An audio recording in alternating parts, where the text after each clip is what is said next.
Hola a todos. En el día de hoy vamos a hablar acerca de un tema muy importante, el cual son las hemorragias digestivas altas, y vamos a hablar acerca de su fisiopatología.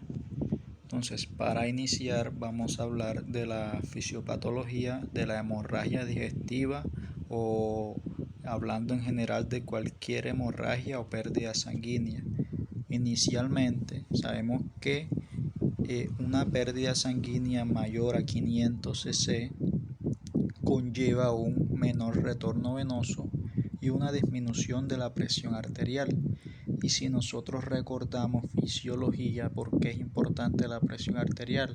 Porque esa presión que se da a nivel de las arterias hace que en las arterias vaya mayor oxígeno, y al haber una presión estable, esto hace que el oxígeno pase de mayor a menor gradiente de concentración en los tejidos, porque como sabemos los tejidos vienen llenos de ¿qué? De CO2, ¿verdad? Que eh, viene siendo pues el producto de desecho del metabolismo de las células que están en esos tejidos. Entonces, una presión arterial que está estable y que lleva oxígeno hace que pase de mayor gradiente de concentración a menor gradiente de concentración, y así irriga los tejidos. ¿Qué pasa si disminuye la presión arterial? No se da este proceso, por lo tanto, a los tejidos no les llega sangre constantemente y pueden necrosarse, puede llegar en una necrosis y puede llegar, en el peor de los casos, a una falla multiorgánica este paciente.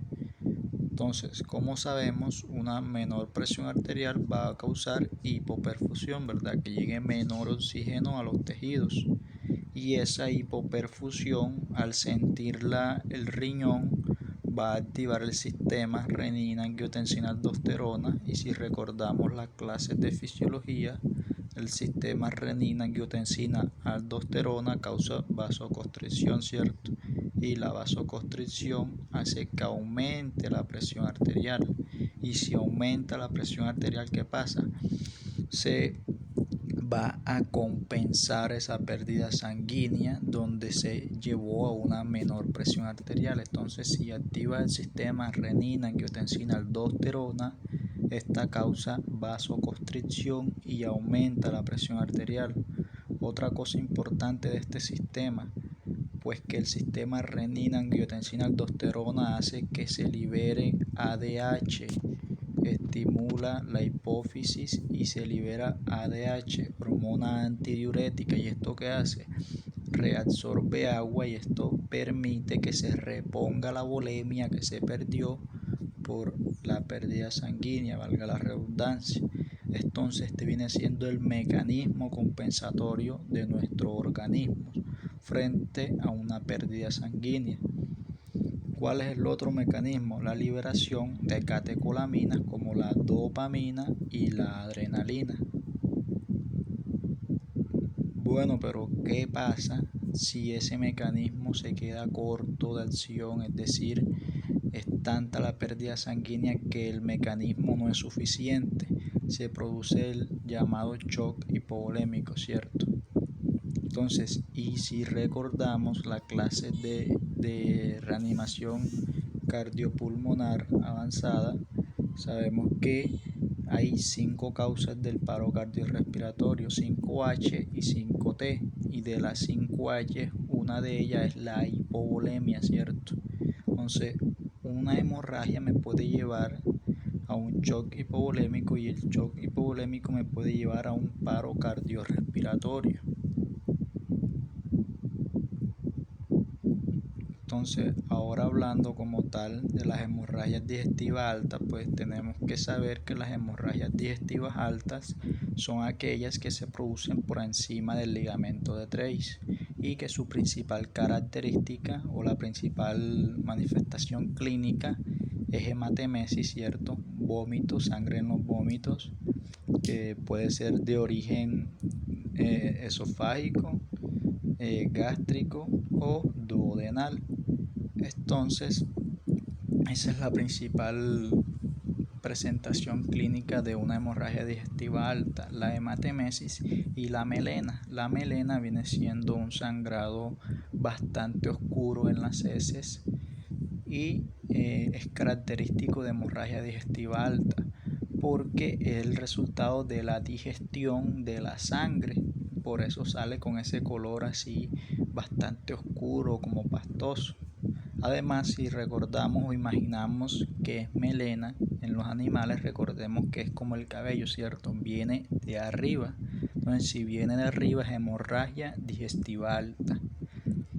Bueno, esto es importante aquí que conozcamos la incidencia pues, de las causas de la hemorragia digestiva alta. ¿Cuál es la principal causa de hemorragia digestiva alta? En un 70%. La úlcera péptica. Sabemos que la úlcera péptica puede ser inducida por AINE, ¿cierto? O la puede ocasionar el estrés o incluso la Helicobacter pylori. Además está el síndrome de Zollinger-Ellison.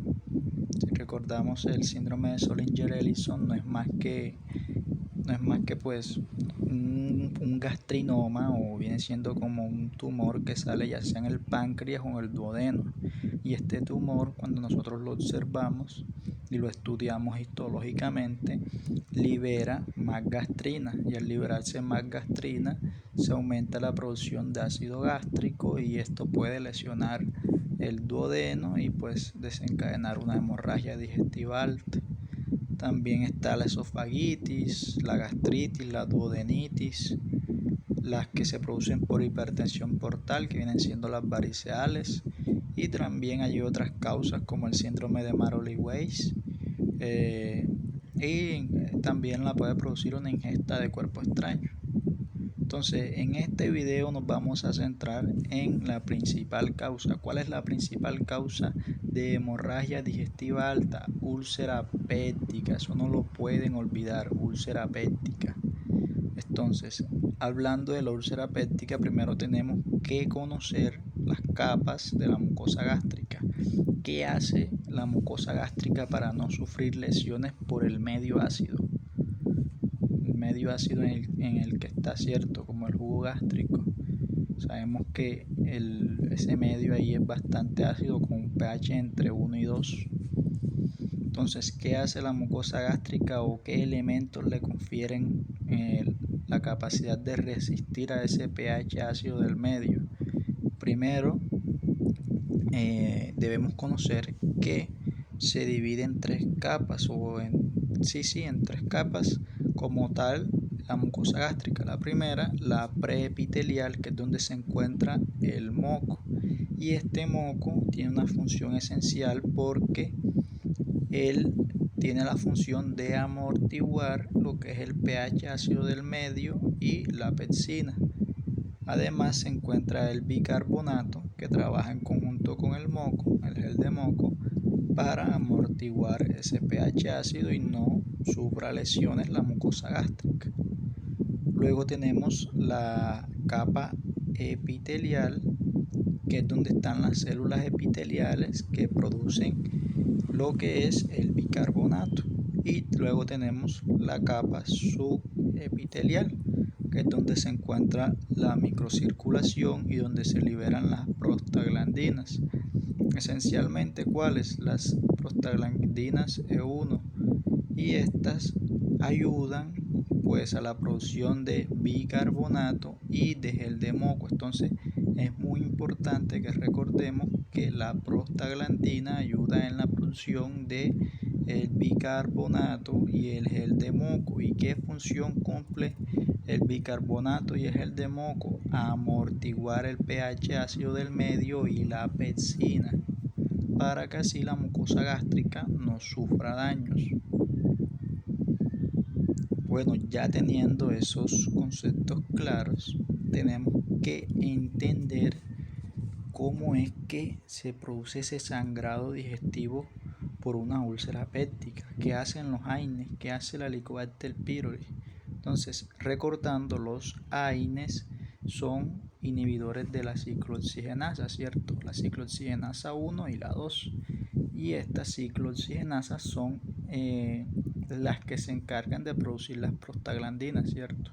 Entonces, los AINES inhiben la ciclooxigenasa y al inhibirlas inhiben la producción de prostaglandina. Y si recordamos en lo que le acabé de mencionar y en el gráfico anterior, las prostaglandinas son esenciales en la producción de el moco y en la producción del bicarbonato. Entonces se disminuye la prostaglandina y eso hace que disminuya el moco y que disminuya lo que es el bicarbonato. Al disminuir estos dos componentes, la membrana o las capas de la mucosa gástrica sufren daños. ¿Por qué? Porque no va a tener la suficiente cantidad de moco y de bicarbonato para amortiguar el pH ácido. Entonces ocurre un daño de la mucosa gástrica y se forma la úlcera. Ya sabemos, las úlceras pépticas, ¿cierto? Entonces, al formarse la úlcera péptica, los vasos sanguíneos que se encontraban en la capa subepitelial pueden entrar en contacto con la pepsina y con el ácido del medio y romperse, y se produce así lo que es el sangrado. Y recordemos las dos características clínicas de la hemorragia digestiva alta, ¿cierto? Hematemesis y melena, eso es muy importante. Y el otro caso es de la Helicobacter pylori, que lo que hace es una respuesta inflamatoria y libera ciertas toxinas que causan un daño directo en esa mucosa gástrica, ¿cierto? Entonces se produce el daño, se produce la úlcera y, como sabemos, al tener un daño la mucosa gástrica, los vasos sanguíneos de la capa submucosa pueden entrar en contacto con el ácido y la pepsina y producir un daño y desencadenarse la hemorragia digestiva. Bueno, esto ha sido todo por hoy. ¿Tiene alguna pregunta? Déjenlo en los comentarios. Y pues muchas gracias, espero que les haya gustado el video.